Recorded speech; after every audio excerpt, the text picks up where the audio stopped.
Hello everybody and welcome or welcome back to the second shelf and to another tops and flops video. Yes, tops and flops of the month of September. If you're not familiar with the format, because I have quite some new subscribers, thank you very much for choosing my channel. At the end of each month or the beginning of the next month, I'm looking back at my reading of the previous month, and then I pick a couple of tops and mostly one or two flops, and the tops are organized in a certain way. You will find that down in the description box. And a public service announcement. My upstairs neighbor thought this was an excellent time to do some home improvement with the drill. So if I have to, interrupt the video and start later again, that's why, because it's quite noisy. Anyway, on to the tops and flops. And as always, we start with the tops first. And as always, within the tops, the book that I thought about the most, or the novel, I should rather say, that I thought about the most. And also talk about the most, probably, because I'm a babbler. And last month, this was Siri Hustvedt, Memories of the Future, published in 2019. And for some reason, this book was on my shelf in my book room and didn't have a marker that it was unread. And I wanted to reread it because I thought, oh yes, I want to reread this book by Siri Hust. And I opened the book and it turned out I have never read it. So there you go. So I could also have put this in the second category for the tops, the books that surprised me the most. But anyway, this is Siri Hustvedt is an US American author of Norwegian descent. So both her parents are Norwegian or were Norwegian, and hence the name. And I really, I think I said that before, I really like her work.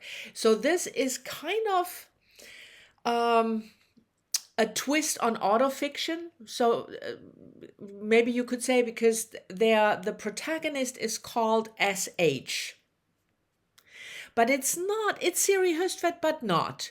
Because if you're familiar with her life, she is married to a writer, the late Paul Auster. And in the book, she's married to a physicist. She has the children, the siblings, just, some things are true, but others not. So it's not really autofiction or autobiographical. And that's the first kind of twist, how you play with the form of the novel. And I always like that in her, that she tries to play with the idea of the novel. And then you have two timelines, the present timeline then, so the book in 2015 or something, and the past in the late 1970s, when S.H. first moved to New York to become a writer, which is also what Siri Hustvedt did in the same year. And the older S.H. Cleans out her mother's belongings, because her mother is moving to a smaller apartment, and finds a notebook from younger S.H. And the older S reads the notebook of the younger person when she just came to New York, full of hope and full of, very poor. I mean, very poor for a middle-class woman. She was not living on the streets. She was not starving, but she didn't have much money. Let's be real. So she wasn't really poor. But anyway, and then the older reflects on what she remembers. She reads stuff in that notebook that she has no recollection of, and other things that she remembers vividly are not in the notebook. There is a discussion of the role of women, of feminism, sexual harassment issues, especially also the position of women as artists, that they are not taken seriously as artists, which Siri Hustvedt I think when you look at her interviews, she also experienced in the real world, that when she was interviewed together with her husband, interviewers would say, well, Siri, your work is very feminine and domestic, and Paul, your work is very intellectual. So this typical idea, women, the body, the nature, uh, instinct, feelings, and men are the mind and intellectual. And she makes fun of it also. She talks about it seriously, but she also makes fun of it. And the book really made me think about what we remember from our previous selves and how much memory is often distorted, because it's not like you have a memory cabinet in your brain and you just open it and pull out a memory undisturbed. That's not how it works. And I'm sure you have experienced that you are absolutely sure of a certain event or something, and then it turns out when you look it up in a diary or something, this is not how it happened. So I thought that was fascinating, this double um, look at memory. And also, I just love her feminist talk, and it always makes me think about my own experience and, what you realize as an older person, and as a younger person. A lot of stuff I just didn't even register, and maybe that was good. But yeah, I really I'm glad that I decided to reread this book. So I finally read it, and it definitely still makes me think. Okay, give it another try because it's silent now. Anyway, the second category in the tops is always the book that surprised me the most. And this was Elizabeth Bowen, The Last September, which was published almost 100 years before the Hustvedt book, 90 years, so 1929. Elizabeth Bowen was an Irish writer. This book is set in Ireland during the Troubles, the Irish Independence War in the early 20th century. And why is this the book that surprised me the most? Because I read one previous book by Elizabeth Bowen and DNF'd it because I just couldn't stand it. But Elizabeth Bowen is on my 1001 list. So the list, if you're not familiar, of 1001 books by female authors that I made myself, that I have to read before I die. And it is the September pick for Sandy's book club.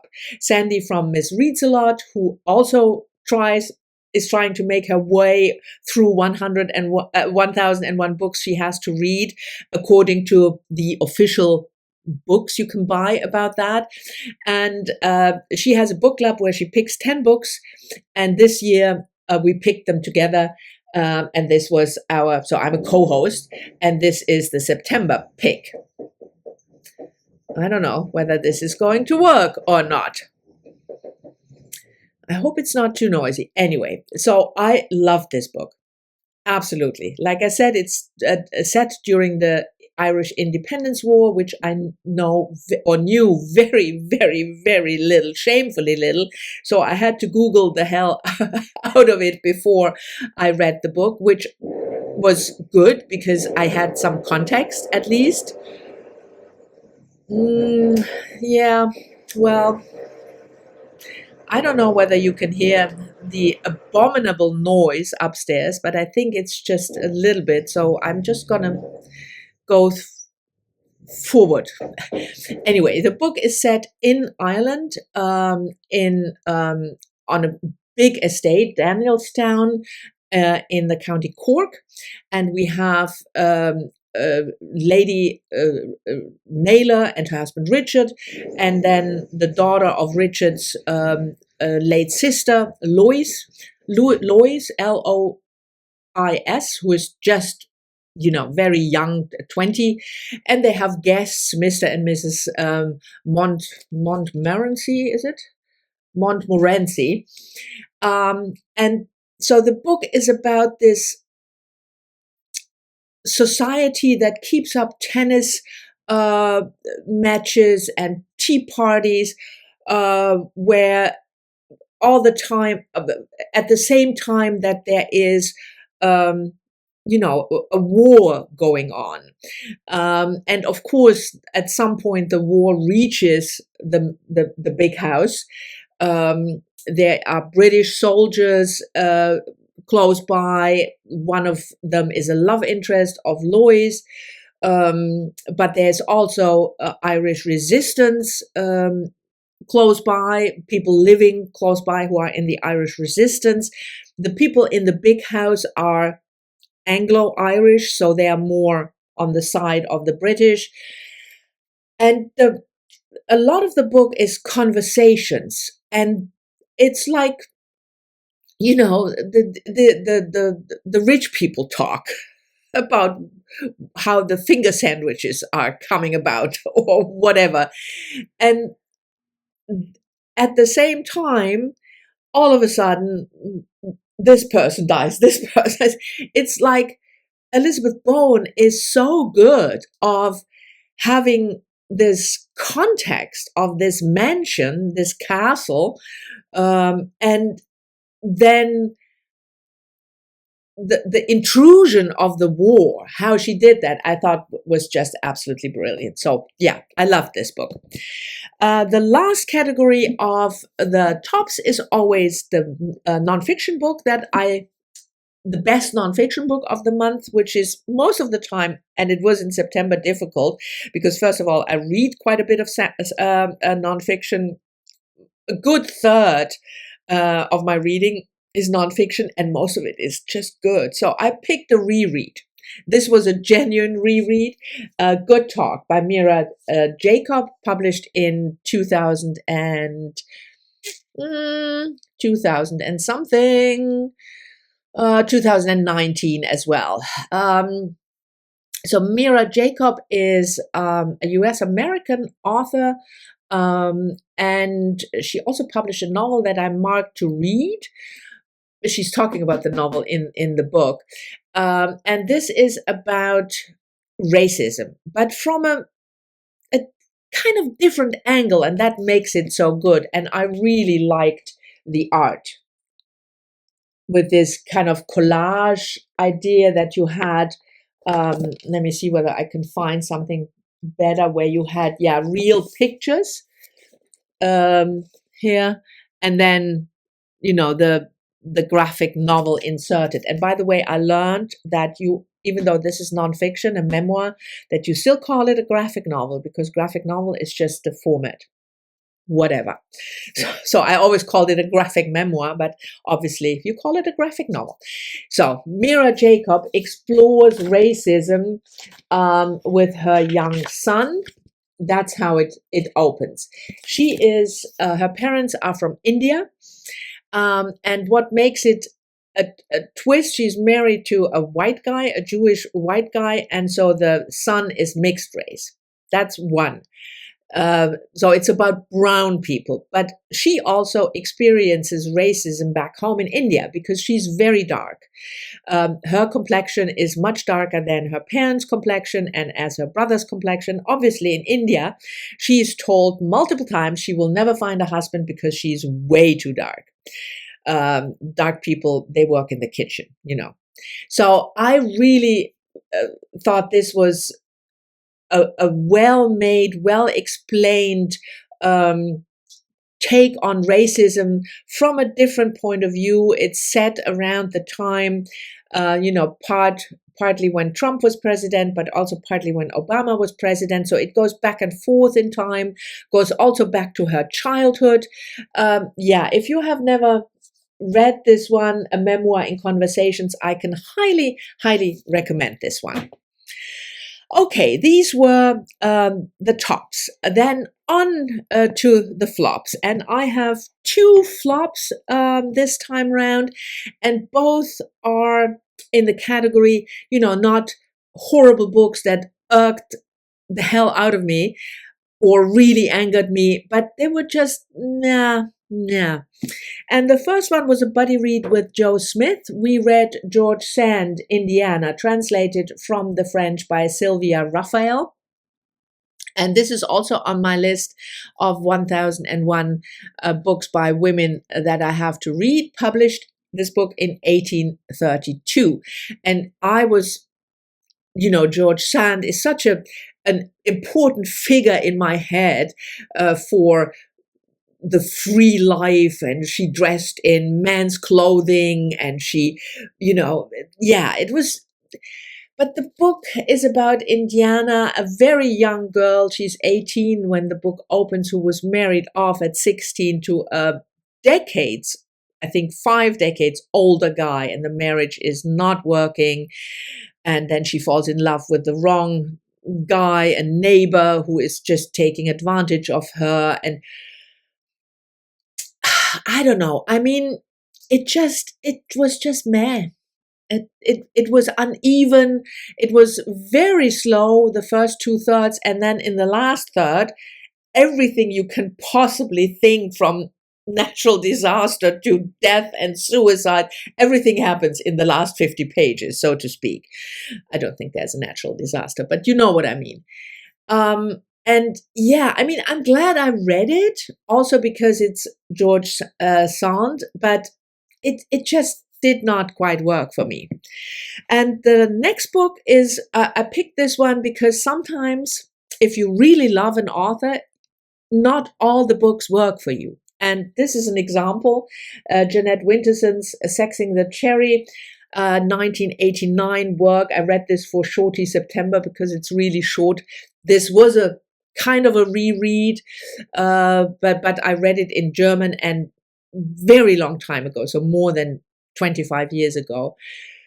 It's historical fiction set in London during the reign of Charles I, and you have our main character, Dog Woman, who never has a name, so she breeds dogs, and she finds a young child, and I forgot his name. That's what you... Jordan was his name. And so it's their story. And he goes traveling on ships. Was just too weird for me. I did not get this book at all. It was, I mean, I know Janet Winterson, and many of her books have this kind of weird twist, and oftentimes I really love it. A lot of the stone gods, Frankenstein, they're all quote unquote weird, but this one, it just didn't work for me. Anyway, these were my tops and flops.